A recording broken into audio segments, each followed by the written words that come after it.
to Sisterhood Checkin. I am your author and host, Nadira Lewis, and it is Friday. Woo! I'm excited because I have an amazing guest with me tonight. You know, I have all different types of women that show up, that share their testimonials and their stories about how they've come through different things.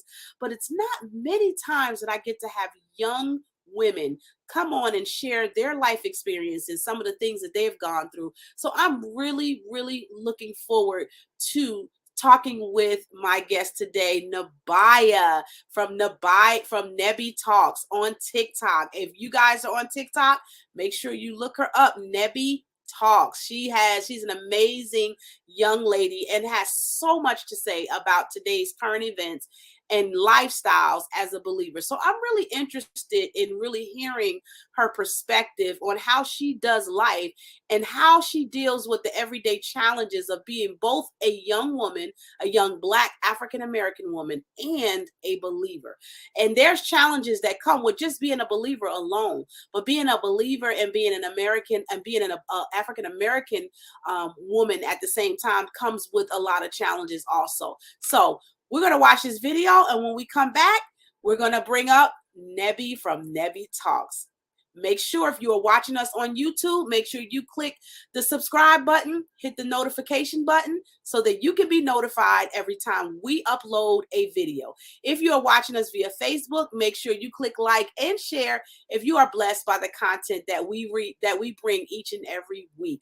If you are watching us on TikTok, make sure you share the video, send it to your friends, and make sure you call up your girlfriends and say, Sisterhood Check-in is on the air. We'll be right back after this.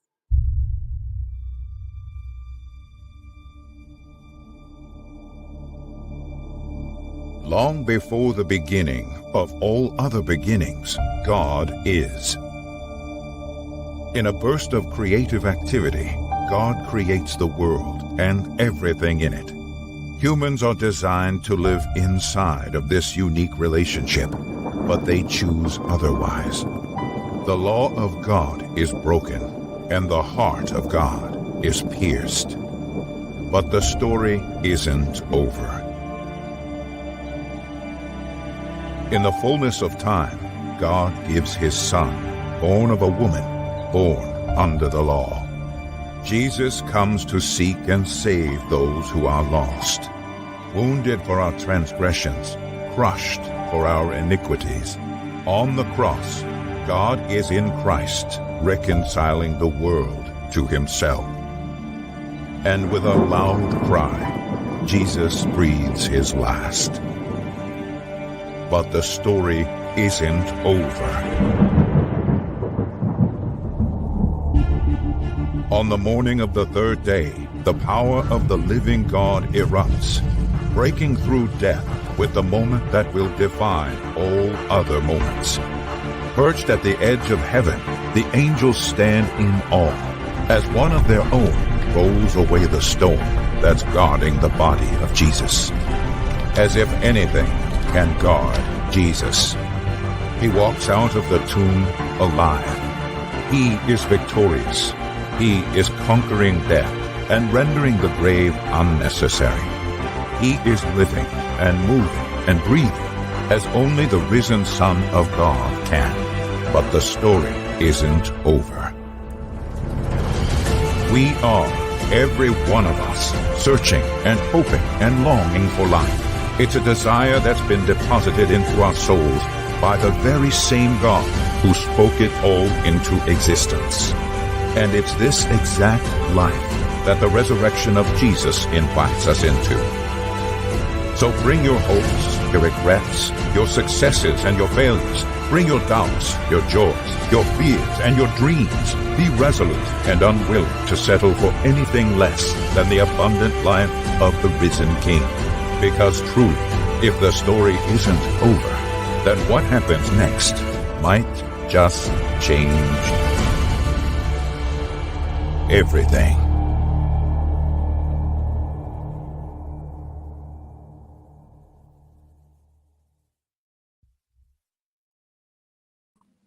And we are back here with our special guest, Nebiyah from Nebby Talks. You know, Nebiyah, every time Hi. I get like chills. Like, I'm just always like, oh my God, the theatrics, the power behind that video just gives me goosebumps. Like, I refuse to change it because there's so much power in the reality and the awareness of who we see God to be in our lives. And every time I watch that video, I'll be trying not to cry. Like, I'll be like, Aw. okay, it's about to be over. Okay, no running makeup, no running makeup. It is hard when you can see in theatrics how awesome God is. It just really it just makes you feel a certain way. It just makes you feel like, that's my God. Like, yes, that's my God. Like, yes. So Nebiyah, welcome to Sisterhood Check-in. How are you? Thank you. I'm good. Thanks for having me. This is such an honor and a privilege. Honestly, thank you so much. Yes, it's an honor to have you. Thank you. Yes. So we're going to get into some amazing conversation today, and we've had some conversation before the broadcast. And I always ask each and every person that comes on the show, is the more transparent you are, the more open. We're just having conversations because we don't know who's watching, right? You do Nebby Talks, you have your own podcast, and you talk about different subjects that really just make you just want to be like, that's a good point. Though TikTok is only 30 to 60 seconds, in those few seconds, you grab my attention and was like, wow, this lady is somebody that I need to talk to on live. You know, I used to have a mentorship program for young adults from the age of 13 all the way up to 17 when I lived in Florida. And I did that for 3 years. And it's amazing the things that you learn from watching young adults and the experiences that they go through. You'd be amazed at some of the stuff. You'd be like, how do you go through so much at such a young age? Right. So soon? And not even some of these adults have experienced that. So I know that you have a lot of experience and a lot of things that drive you to be the type of person that you are. Talk to us about how you became the woman that you are today. Through lots of trial and error. Oh my God. When I think back on who I used to be, I'm disgusted. And I used to look myself in the mirror and I didn't like what I saw on the inside. And so I made a choice to change who I was, the ugly parts of me. I made a choice to just do away with those things because I was causing destruction in my relationships by the type of person I was, my characteristics, my flaws. And I told the Lord, I don't want to be like this anymore. Like, I need you to help me. I need you to help me just get delivered, be set free, to help me be more self-aware. I don't want to be judgmental. I don't want to gossip anymore. I don't want to tell everybody's business no more. And I'm ashamed to even say I used to be a gossiper, but I was that person. I started drama everywhere I went. Everywhere I went, drama followed. And I just didn't like who I was. And so I did the work. I'm still doing the work every single day, bettering myself. But you just realize how horrible of a human being we are sometimes without the Lord. You know what I'm trying to say? Like, we're not horrible human beings, but out of core, there's a lot of evilness. And if you don't have God to put you in check, the evilness will consume you.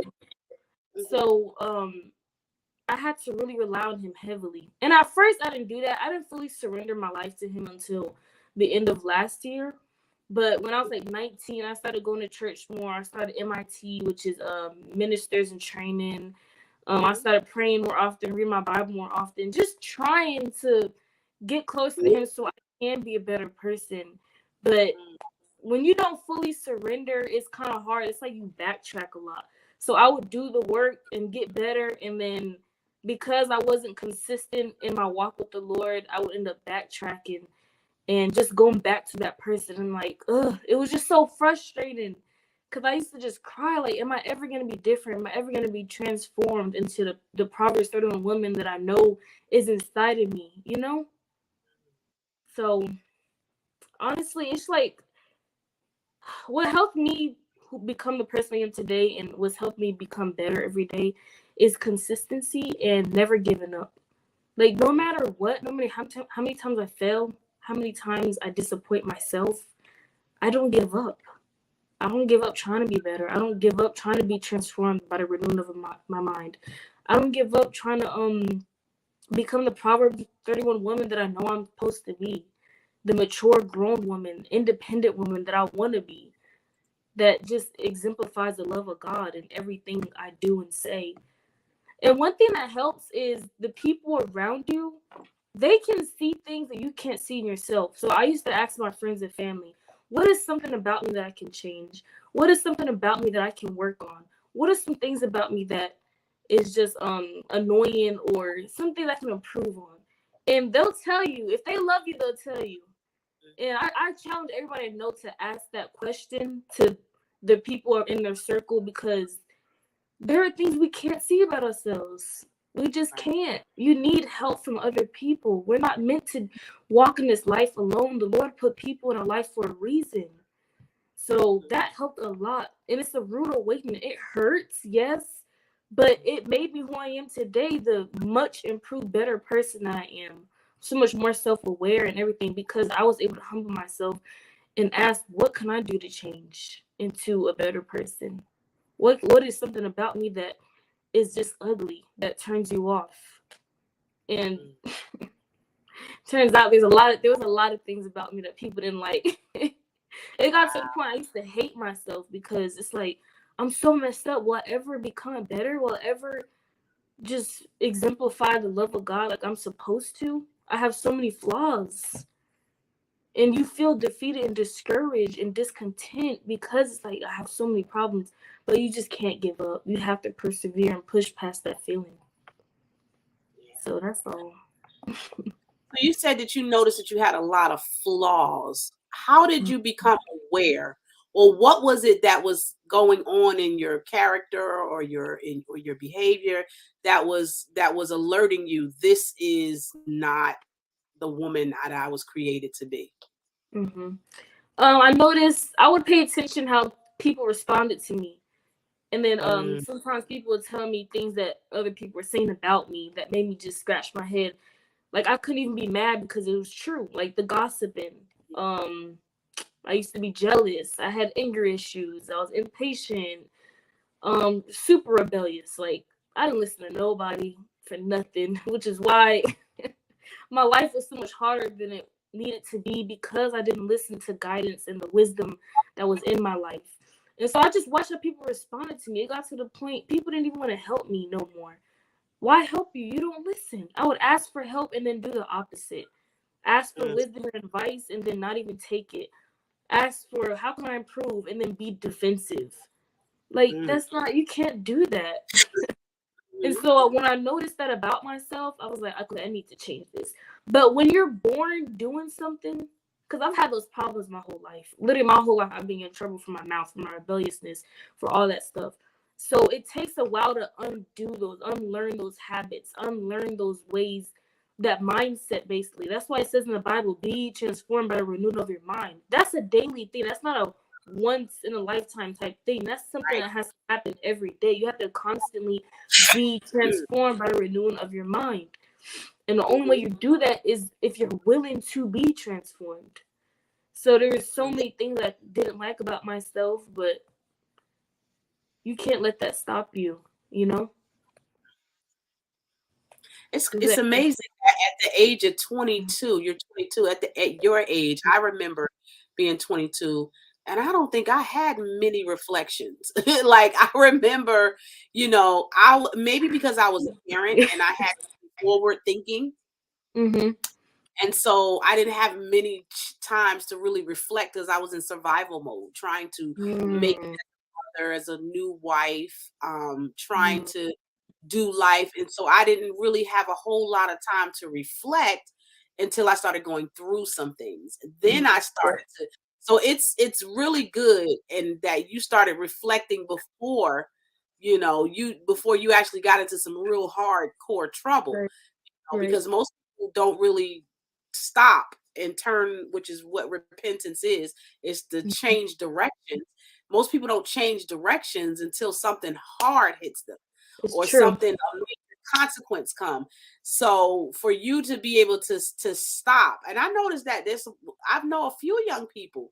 It seems like your generation is more likely. I don't know. I just think God has a grip on your generation, because there's Mhm. a generation of young believers that love the Lord, that will empty their heart and soul and die for the Lord more than I've seen some adults, that really are on their True. face in the Lord, wholeheartedly, about the will of God for their lives. So for you, when I look at your age, I'm like, wow, I can name and certain people, or maybe quite a few people that are your age, that have had that same experience in terms of reflection, which makes me wonder, what is God doing with your generation? Like, what is he Mhm. doing with, I Right. can see what he was doing in my generation. My generation, we grew up as young parents. We grew up as, we were Mhm. fast, very Mhm. mature at our age, very mature, and having and starting families at a very young age, and just living it up. Where I Yeah. noticed that different generations, there's a certain pattern that I'm seeing across the board with your generation, that I see God doing some awesome things with, Right. which makes me Me wonder, like, too. what is God doing? Have you noticed that with your generation? What have I been some of the have you noticed? some of the things I noticed. They're just on fire on another level. If you ever go on Christian TikTok and see these people my age and younger prophesying, and they go out on the streets proclaiming the good news.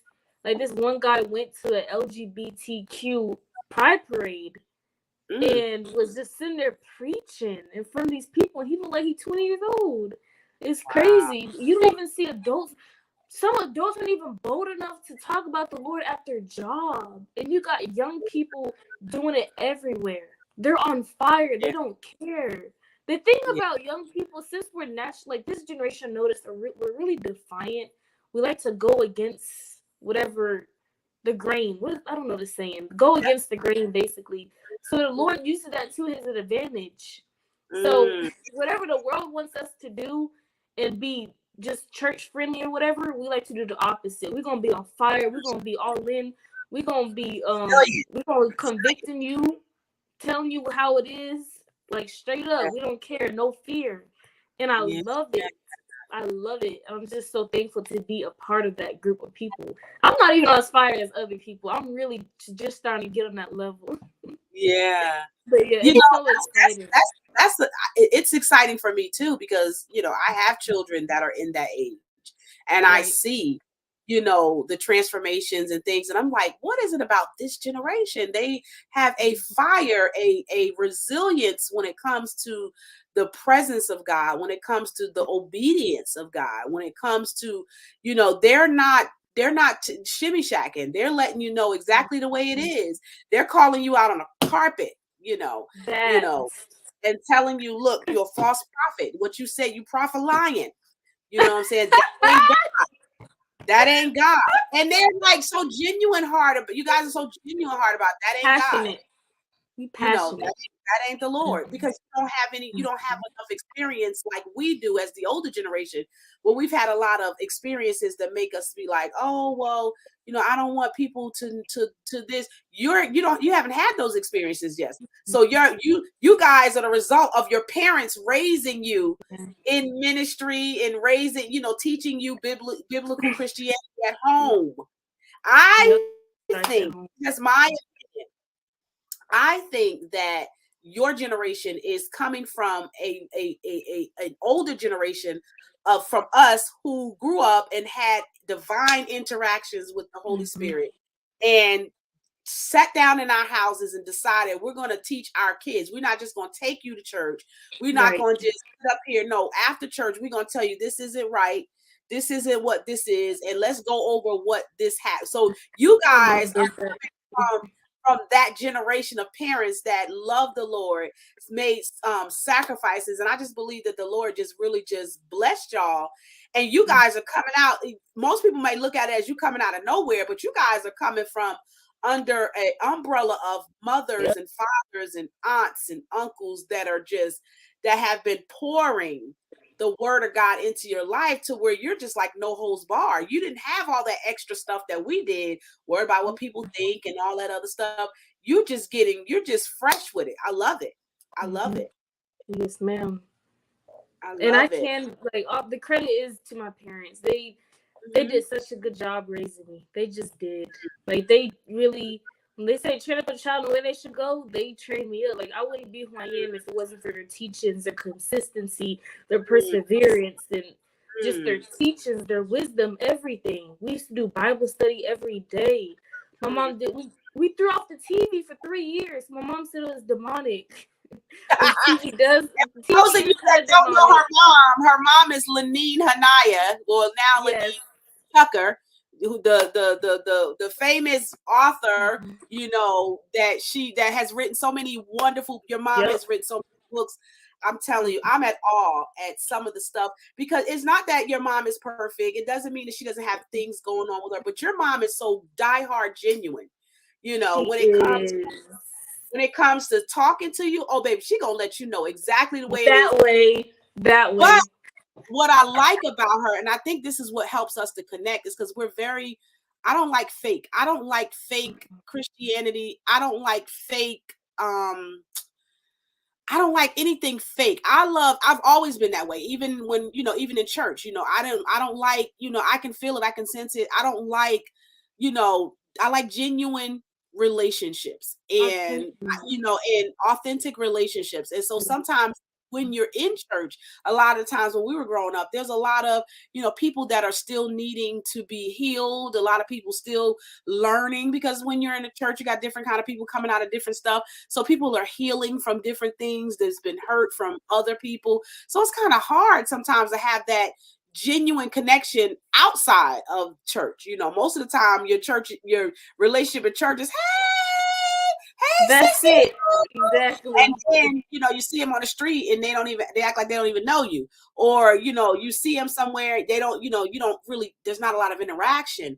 But, when I met your mom was just we connected on so many different levels and had the same perspective when it came to raising our children. So it doesn't surprise me to see you turn out the way you were, because I remember you when you were a teenager, when you were like really young, really, really young. Really? You probably don't remember me because you were young. Your youngest sister was in your mother's arms. Your youngest, matter of fact, your youngest sister was 6 months old. No, 4 months. I want to say she might have been 4 or 6 months, because I remember your mom had her dressed up and she was preaching. And I was like, oh my God, this lady's going to bust the church wide open talking about sex. Did she just say penis in the church? Oh my gosh. That's my mom. She is not coming back. They not. I remember thinking they not going to let her back. Lord, please let her come back, because I don't care. she was raw. And there's just so many things that I've just listened to her. She's a studier of the word. She's not just, which is what drew me a lot of the times to her, because, when you're studying the word and you're studying it from a pure heart, and you're studying from the aspect of, I really want to know the truth. I really want to know God in a way that's outside of the norm. I really want to know God and really figure out, because I've seen God, and I know and I want you to talk about that. I've seen God in my life, even as a teenager, as a young kid. I've seen his presence. I always knew that there was somebody watching over me. I always knew. Some may say, oh, it was angels. Me, I knew that the Lord was watching over me because of the different circumstances I was in, different, interactions I had. I always knew in the back of my mind that the Bible said the Lord knows them that are his.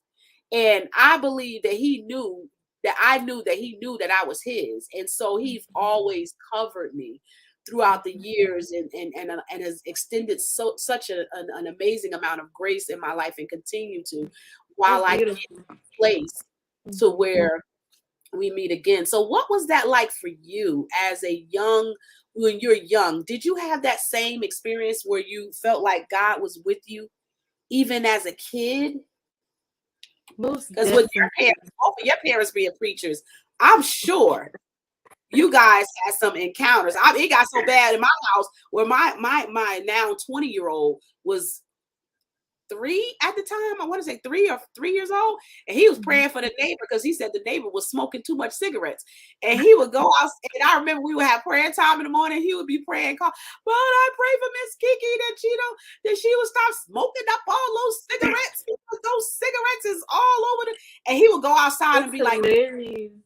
why you smoked up all those cigarettes? You got all those cigarettes in front of our house. And I used to just laugh, but he had such a genuine heart to want to see her, to pray for her, and and for God to just extend His grace. What was it like for you as a child, being raised in the household with Lenine and your dad? Your dad's a preacher too.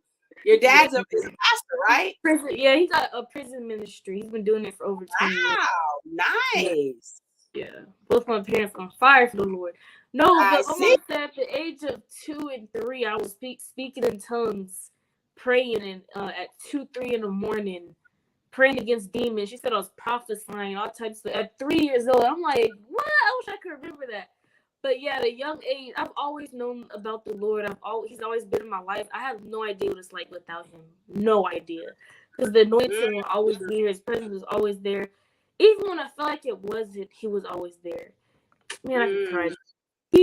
After my parents got divorced, it was really, really hard for us. Like, for a good almost 10 years, it was hard. But even then, the Lord, looking back, His hand was still on us. There were so many times we could have gotten evicted, electric bill could have got cut off, all that stuff. But somehow it never did. My dad always had just enough money. It was 6 of us. My mom, she lived in her own apartment, so it was just my dad raising 6 kids. And so he has to have a relationship with the Lord. He was going to give up because he never had a father in his life. Every father figure he even knew of ran off. No one in my family on either side has a father. And so it was very hard. He was battling demons. Like, they were telling him to leave, just abandon your kids. But because he had a relationship with the Lord and a firm foundation, he didn't leave. And he was depressed for like 5 or 6 years after the divorce. It was really bad. But the Lord's hand was still on us because we always had food in our stomachs. We had each other. Like, the CPS came multiple times to break us up. We never got broken up, me and my siblings. So that foundation just was everything for me. I used to preach at school. Everybody knew I was known as a church girl. I was church girl. Like, to this day, I'm still church girl because I always preaching the good news about the Lord, always. Like, now at work, I pray for people. Like, that's just how I am. And that's because of the firm foundation I had. Like, the Lord, He's always been in my life. Even when I rejected Him, He never left me. He never leaves you nor forsakes you. It's so true. He's such a good, good God. He's so faithful. I got a question. What was the hardest part for you? Because when you grew up in the house, I didn't have that experience. When, I just had my mom and I had my aunt, and I had family members, but it was mainly my mom and aunt that was there to really kind of structure how I kind of formed and became the woman that I am.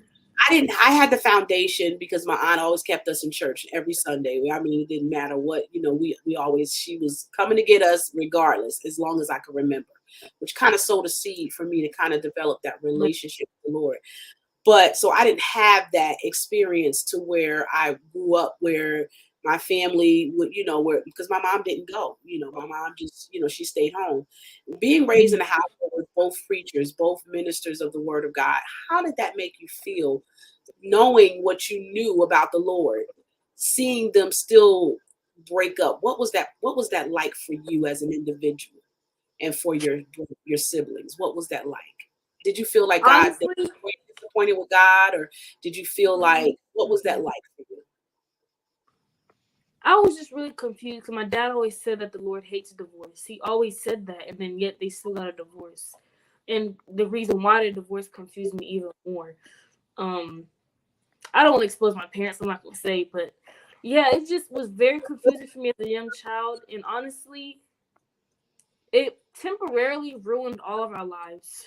Like Mm, I just now healed from the divorce, and I still don't think I'm fully healed from it. It wow. changed the very core of who we were. Like if they didn't get divorced, we'd be completely different people in a completely different life right now. It Mm, I was really bitter and angry for I didn't realize it, but I was very bitter and angry for a very long time because life was so good when they were married. We went on vacations, we had money, they used to travel and preach, and we were all mm, together. The house was beautiful, it smelled good, we had nice cooked food every day. And then after we got divorced, everything went downhill. Everything. And I was just so confused. Like, why do we have to go through this? We're poor. Mom and dad are arguing all the time. Dad's depressed and abusive.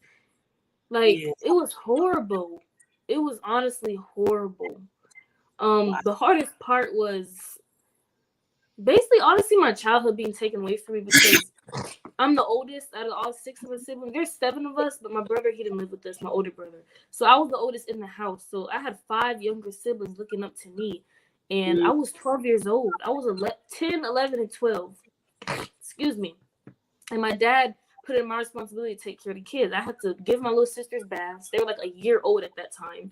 Give them wow. baths, cook dinner, had to clean, make sure everybody went to bed the right time, make sure no one went outside. My dad, we were latchkey kids. We couldn't go outside after school because he didn't want anything happening to us. He didn't Yeah. want any drama popping off, and he wasn't there to handle it. So we Mm, couldn't go outside. It was just a lot. And I didn't have my mom to guide me and teach me how to be a woman. Like, there's five men in the house. No, four. And my sisters were young, so I was the woman of the house, but I didn't know how to be a woman. I didn't know about proper hygiene. Like, I yeah. didn't know how to take shower. I didn't know how to take showers, my period and stuff. I didn't know how to properly clean up after myself. My room was always a mess. I was very masculine. I just had masculine energy. That's because that feminine energy that needed to be there was gone. My mom was still there, of course, but not consistently. We got to see her maybe once a week. I don't even remember seeing her, to be honest. I don't remember any good memories from that time. But it was very, very, very hard for us. But it made me who I am. Like, I'm mature, I'm responsible, I take care of business, I'm an independent woman. I'm grateful for what I went through because without it, I wouldn't be who I am. And honestly, despite my flaws, I love who I am. I really do. I wouldn't be this outspoken and bold. I wouldn't be a natural leader. You know what Mm, I mean? So we can complain, but honestly, everything works together for the good of those that love the Lord. And I love the Lord, so it's working for my good. It's working in my favor. I And love it. I know the Lord's gonna bless me with a beautiful marriage. I know He is. Yes. And I'm just like, when I hear you talk, it makes me think about me and my first husband. And we had four Mm-hmm. children together and went through similar, situations and stuff like that when we divorced and separated. And my children had to go through the difficulty of being comfortable. We had our own house. We had it built and we're comfortable. We didn't have everything we wanted, but we were comfortable. Mm-hmm.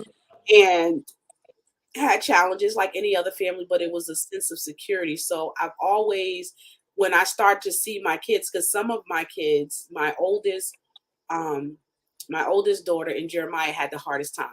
They are more alike, had the hardest Or, time or with the dealing. Jeremiah was the middle kid in terms of the boy.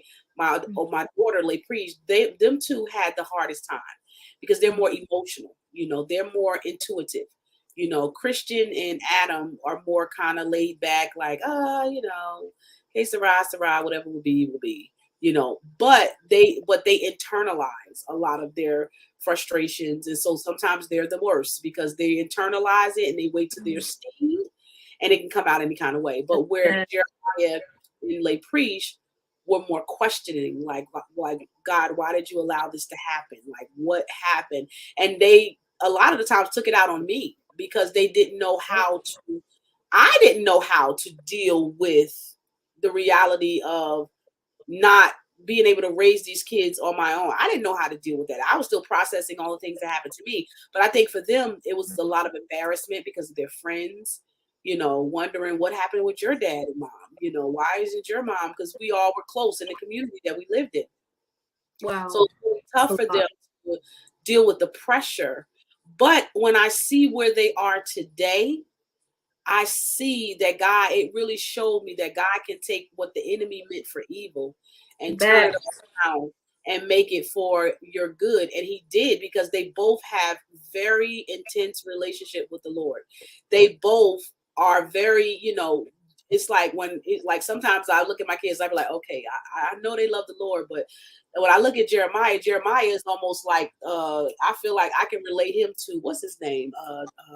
John the Baptist, walking around just eating in the field, just eating, like, because he's so, it's like with him, it's like, I don't want anything that doesn't look like God. I don't want anything I don't want anything. And he moved to Alaska out of the blue, just to get out of the ear, just to hear God. I'm going to Alaska because it's just going to be me and God. And he went to Alaska. We didn't know anybody. I was terrified, because I was like, oh my gosh, what is he doing in Alaska? He was just traveling, but I had to trust the relationship that he had with God, that God was going to take care of him, because I knew he had a relationship with God. And went to Alaska, went to California, then went to Dominican Republic for, months to be with his dad. And he called me one day and he said, I'm ready to come home. And we had went through a really, I think Jeremiah was the hardest one I had the most trouble with, him and my daughter, because my daughter was trying to understand living without her dad. My son was trying to understand, how do I become a man and I don't have an example here to show me. And the one example that did come when I got remarried, he died. So what am I left with? So it really just kind of just helped me listening to you and watching them, seeing how much you guys as the younger generation are affected by that. Did you have some of that? Did you have a lot of kids like messing with you because your mom wasn't around and picking on you and stuff like that? Or was it just mainly because you guys were in the house, you guys just kind of depended on each other to kind of get through the moment? Well, we definitely, I got bullied, which also contributed to who I am. I did get bullied, but it wasn't because of the divorce. No one really knew my business back then, but it was obvious something was going on because I wore the same clothes every day. And we didn't have money for school supplies. We didn't have money for lunch, all that stuff. We didn't have money for basic things. Even $5 for a field trip is a lot. Cause think about it, we're all in school. 6 kids and $5 for a field trip. That's $30. That's gas money. So it was really hard. Like, we stopped. School supplies is non-existent for us. We got the free school supplies from the church. Like, little stuff like that, it really affected me. We could never buy new clothes for school anymore. We always got help from the church, to be honest. God bless them. But anyway, it's funny you were saying that your kids had problem with you, because I had so much resentment and anger towards my mom. Even though she didn't want to leave, she wasn't there when I needed her the most. It felt like she wasn't there. I didn't have that constant guidance, and it affected me so much. It's still affecting me to this day. Like, we still are hashing out our problems from that to this day, because it's just hard when you don't have one of the parents in the home, especially when they were in the home and then all of a sudden they're not. And especially being godly, it's even more confusing. I can imagine.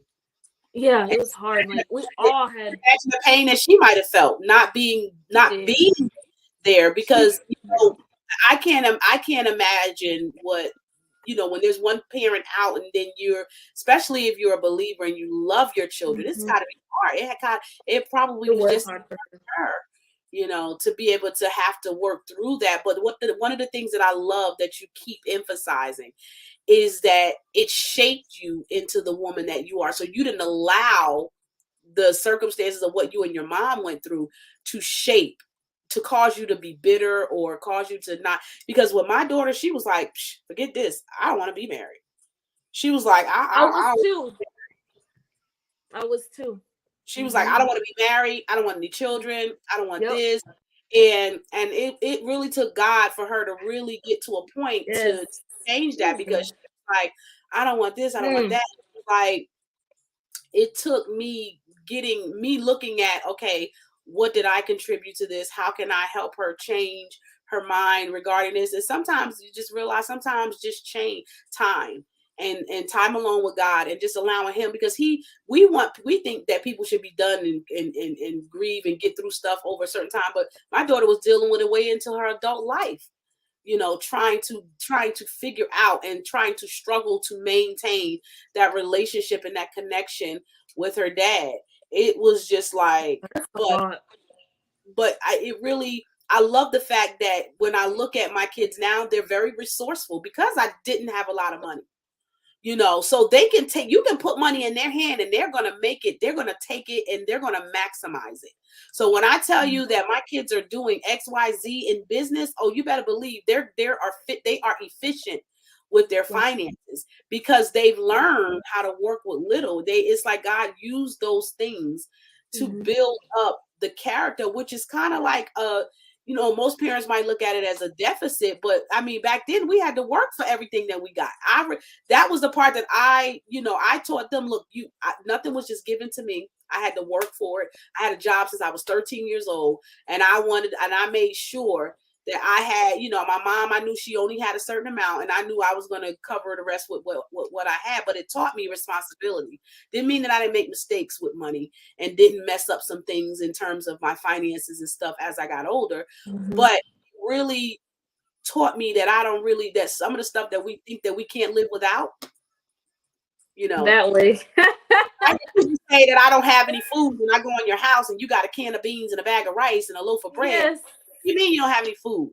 That's I don't baby. understand that concept, because to me, growing up, having no food means having no food. Not I got a can of beans. I was talking to a girlfriend of mine some years ago. We were talking about that. It's like, if you have a can of beans in your house, you got a bag of rice, you have food. You can be creative, but we have just become so accustomed to having things our way, doing things the way we want it to be, that sometimes but it will definitely shape how you view things. So yeah, definitely. Well, we're gonna take a quick break.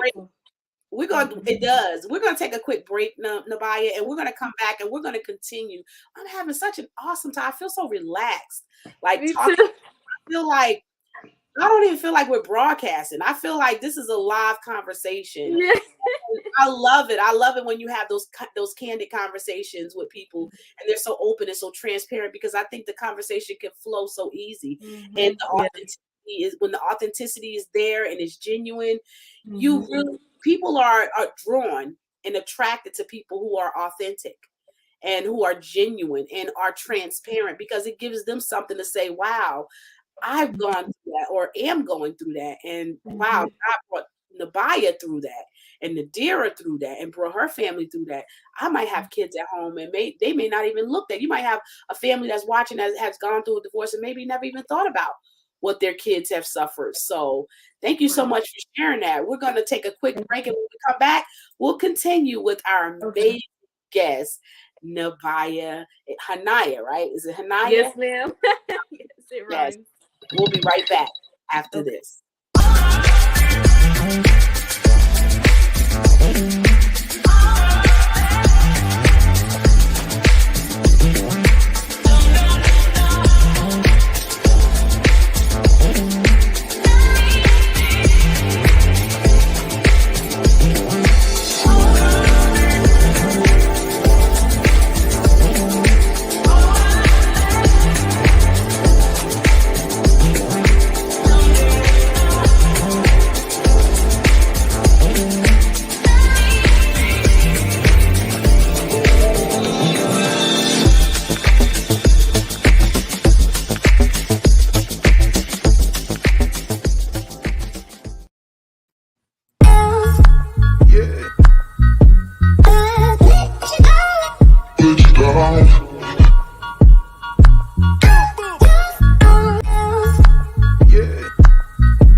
Why you be all on my line about nothing? Why won't you go get you $1 or something? Get you $1 or something. Why you be all on my line about nothing? Why won't you go get you $1 or something? Get you $1 or something. Why you be all on my line about nothing? Why won't you go get you a dollar or something, dollar or something. Get you a dollar or something, something. Why you be all in my line about nothing? Why won't you go get you a dollar or something, dollar or something?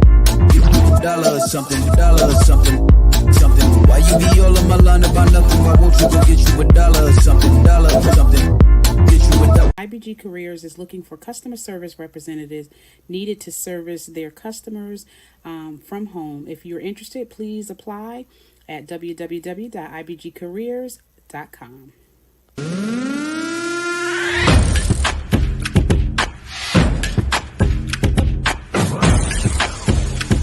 Let's work. I lay me down to sleep. I pray the Lord that I wake again. I wake again. I wake again. I pray the Lord that I.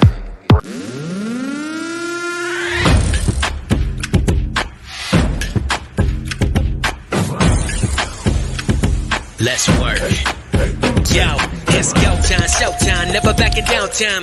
One shot, yo, make it count, yo. Crunch time, shine time, make this moment my time. Get a grip, yo, ready, set, go. We bring the thunder. Bring the thunder. Let's work. Bring the thunder. Let's go. Bring the thunder. Let's work. Bring the thunder. Let's work. Yeah.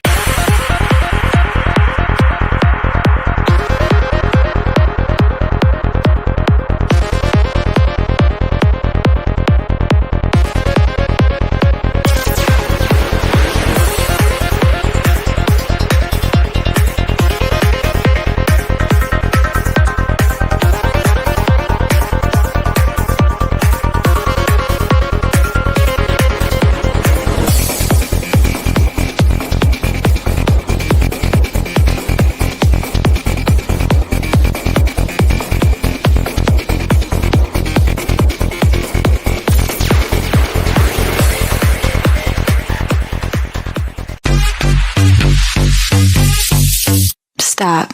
I want it, I got it. I want it, I got it. I want it, I got it. I want it, I got it. I want it, I got it.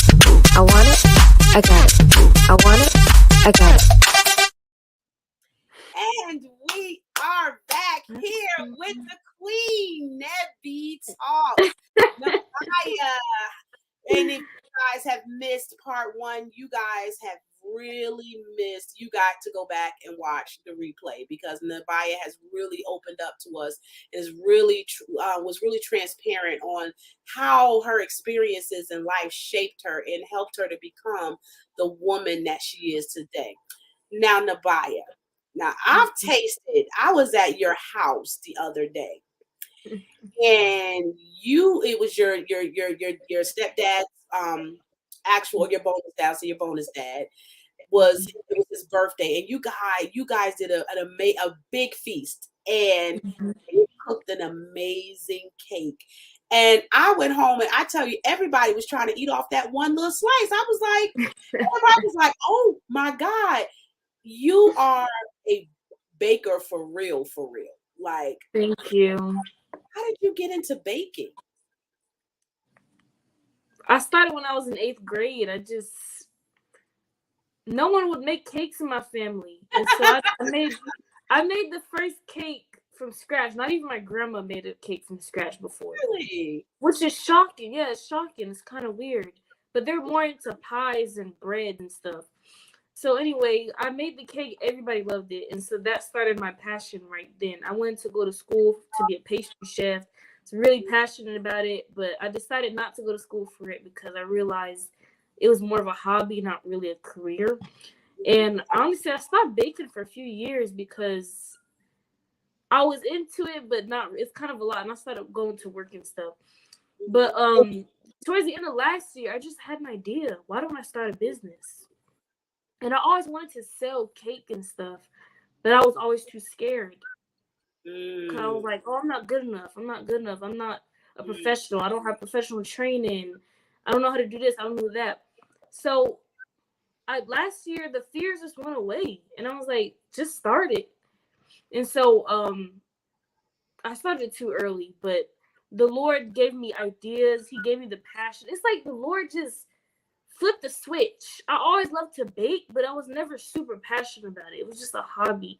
But he just flipped the switch, and like it was all I could think about. It's all I wanted to do. When I did it, I just had so much joy. I loved every single moment of baking the cake. And now it's even more like the fires. Yeah. So early this year in January, I officially started the business called Nebby's Anointed Cakes, because they are anointed, period. But yeah, it's called Nebby's Anointed Cakes. And I made some cupcakes and I brought it to work. I used to work at Publix. And everybody loved the cake. And I was shocked. And it made me so happy, like, oh wow, this is like for real. I ended up making like $300+ my first week or something. I was shocked. Wow. Yes. So Wow. I love to bake. It's still not really off the ground yet. I have to get my business license and EIN number and all the other stuff. And I Yeah. still have to like build up my portfolio on my website. But I love to just bake whenever I can. So that's why every occasion I'm making a cake. Yeah. But I do sell as well. So if you want to order cake from Nadira, please do.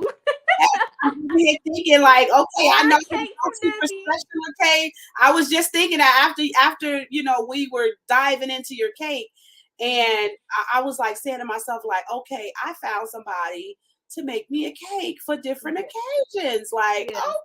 okay, so yeah, you'll definitely be hearing from me because I love to support one. I love to support one above way more than anything. And the fact that your cakes are delicious, like, oh my gosh. And the offer still stands, as I said, at your house, is that, me being a life and business coach, I'm still willing to kind of come in and help stand alongside of you and help you with, setting up different things and putting things into place and helping you Thank you. to build your business up. I meant what I said, so you have my phone number, we can always set up a time frame and get and set out a goal or where you want to go, and then set the pace to get you there, because you're gifted. Your gift has made room, honey. Your gift has made room for you, and so you definitely, you have the personality and the wisdom that your gift is the wisdom that God has implanted on the inside of you, that comes out through preaching, that comes out through baking a cake. And as I said to you the other day, is your gifts. When you are aware of your gifts, it helps you to do your skill set even better. It improves your skill set. So just imagine if we combine what you're good at, what you're naturally gifted at, which is encouraging and being authentic and connecting with other people that have been in similar situations. You have such a heart to see people, to meet them where they are and to help them to come out of the situation, just using your experiences. And you can use that and combine that with your skill. There's a way to do both and be able to have the same. Yes, there's a way to do both. And I shared with some ideas with you before, but I can show you some ways that you can combine both, because with me, I always knew that I love talking. I was more like a one-on-one. I can flow one-on-one. I was never the one that liked to be out in front of everybody and speak in front of everybody. I was better. I felt like God used me more one-on-one in the shelter when I was living in the shelter, because I could sit down with them. I didn't have the distraction of people looking at me, seeing what I'm good and not good at, how appropriate or if I was using the correct language to, word pronunciation, it was just raw and authentic. But somehow I wind up still being in that place and still doing shows like this, Sisterhood Checkin, where I'm still having one-on-one conversations and giving people, and I've been doing this for, in October, it'll be 2 years, that I've been doing this, just talking one-on-one and just really, getting to the core of who we are and bringing that part out and allowing that to be, displayed in our talents, in our skills. And there's a way that you do it. Look at Tabitha. Tabitha you would see Tabitha as somebody that just cooks, but cooking is just what her gifts is her what makes her good at what she does is because she has a gift to encourage and to motivate, and that gift, no matter, now she has like kid shows, she has so many different things she does, that no matter what she does, as long as she's doing what she naturally does, her talents and her gifts are just a part of her expression of how she does what she does. And so once you having the Nebby Talks, your podcast, talk about your podcast. I'm going to go ahead and show your podcast to our listening and viewing audience, because this is on my podcast too. So Nebby Talks, what was the inspiration behind Nebby Talks? Honestly, I have no idea. So I was in my first relationship last year, and it was really bad, and I had been wanting to start a TikTok for a while, so I think I needed a release or something to distract me. I'm not sure what, but I started getting on TikTok and just posting whatever came to mind, my feelings, my emotions. I would vent, I would encourage, I would motivate, I would convict, I would preach, I would teach, and it just kept spiraling. And one day I posted just a random video about big boys, and I was encouraging big boys, because I know big people in general don't get a lot of love, and I've struggled with weight for like 8 years now. Yeah.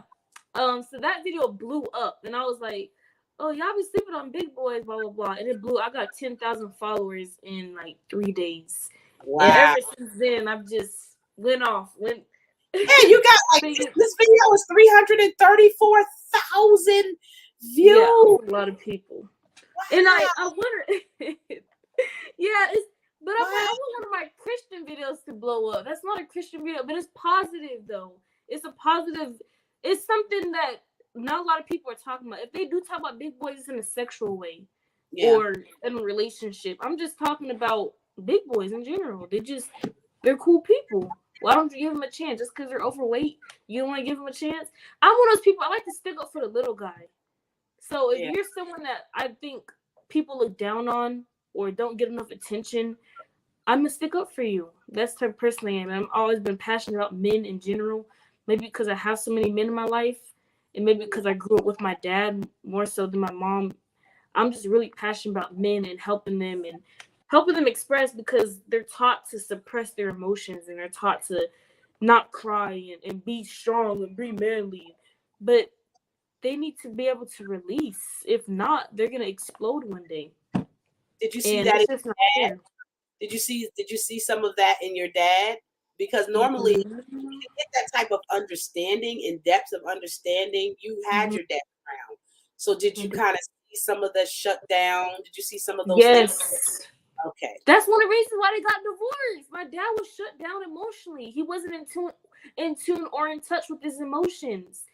And it was like my mom was talking to a wall. She might as well have married a wall or nothing, because I'm not saying nothing. I'm not trying to speak down on my dad, but he that's why maybe that is why I'm so passionate about it. I didn't even think of that. My brothers are the same way though. But they just kind of suppress, and they have episodes every year where they kind of explode randomly, and it's like, where did that come from? But it's because they don't express their emotions enough. So I'm really passionate about men just being able to express and vent and release how you're feeling. Like, don't keep it all bottled up inside. Right. I see you have a video. I was pretty interesting, and I watched this when you had 11,000 views, where you talked about sex. Guys, this is a problem.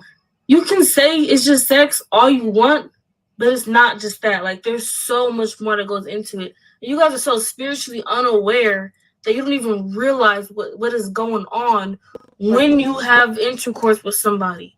Like, you create a soul tie, you're opening doors in the spirit world, you're becoming connected with them mentally, emotionally. Even if you're not in love with them, you're connected to them for the rest of your life, unless you know how to break soul ties, which most people don't. Like, it's not just sex, bro. And you put guys out here having relations with all these different women, and women have relations with all these different men. That's disgusting. That is disgusting. You don't know what they got. You don't know what they got. You got to worry about STDs, sexually transmitted diseases. You need to be worried about sexually transmitted demons. But anyway, that's too deep for you guys. I thought that was amazing because your mom wrote a book, Sexually Transmitted Demons. And looks like Nebiyah, looks like we got hopefully we'll wait for her to come back. She might have got disconnected. Hold on one, guys. Let me see if I can get a hold of her. Hold on. I'm telling you guys, she is, I mean, for somebody to be as young as she is and to have such a passion to be able to talk about some of the things that she's gone through. I mean, it's just completely amazing. And I'm grateful that she had the courage and continues to have the courage to talk about some of the things that she's gone through. It takes boldness to be able to experience that. Not sure what happened.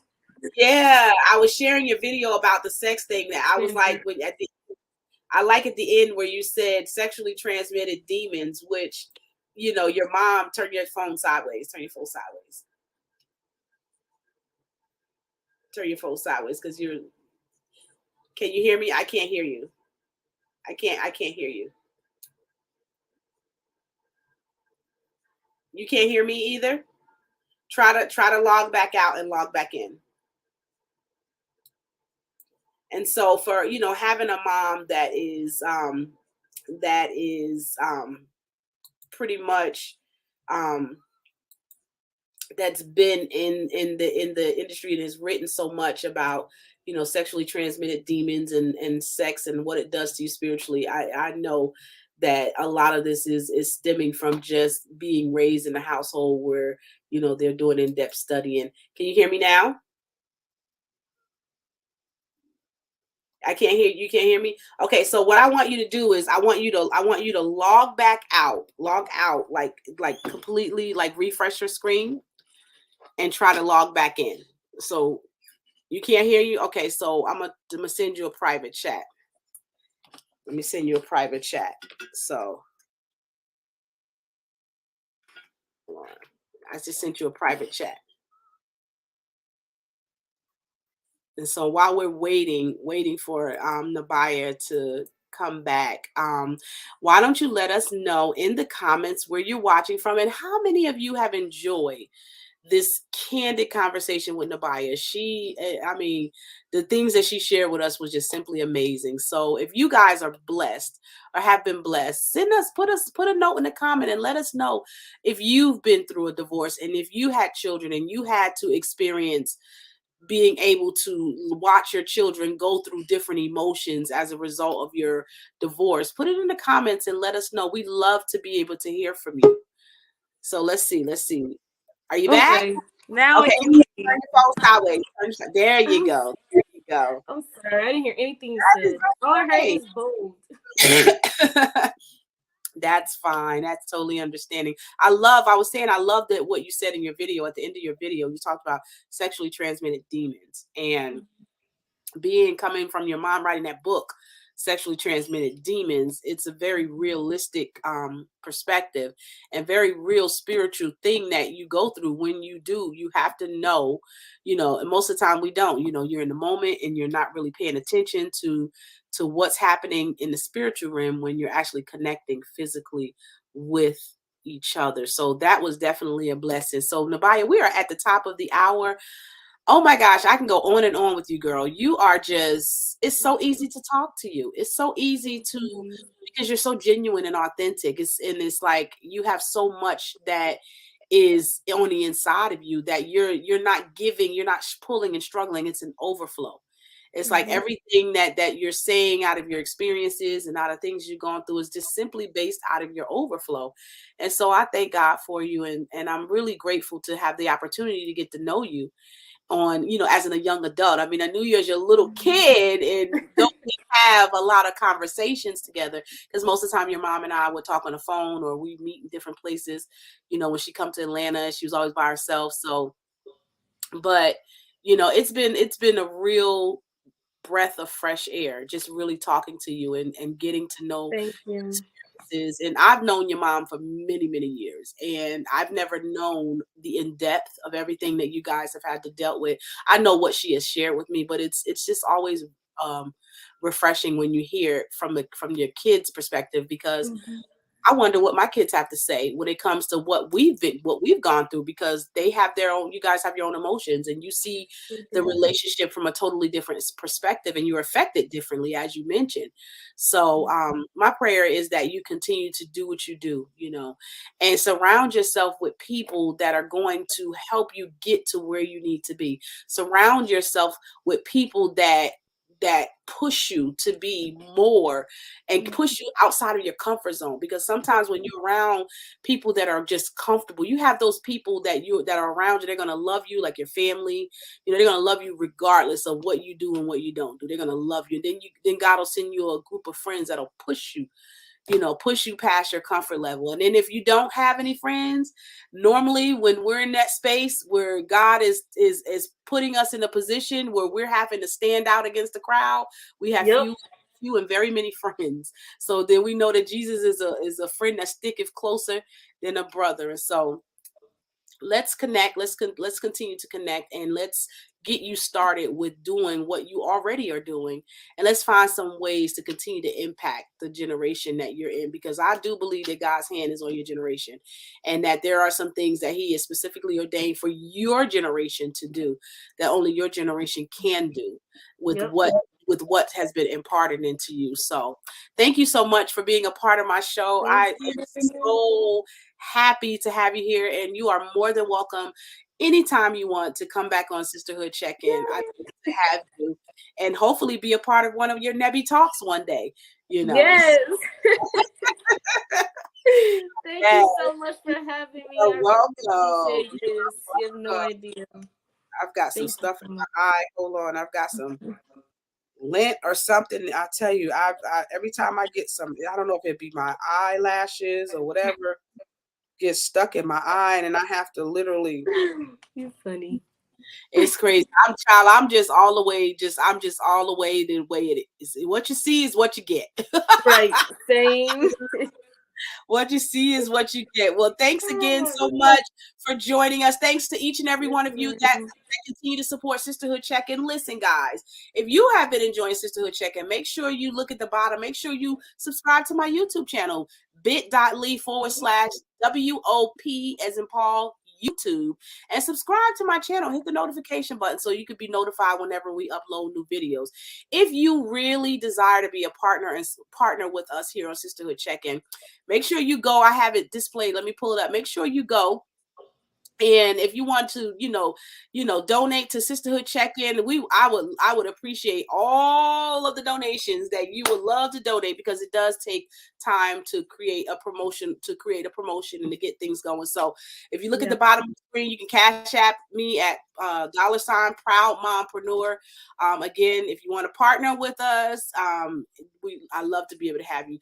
If you also have a testimonial and you want to be able to come on the show and talk about some of the things that you've gone through, and you want to share that on this platform, and you feel like your story can help somebody else, by all means, inbox me at the @handle Woman of Prov. If you also need help with coaching and you need a life and business coach, feel free to reach out to me at womanofproverbscoaching.com, and I'll be there to help you.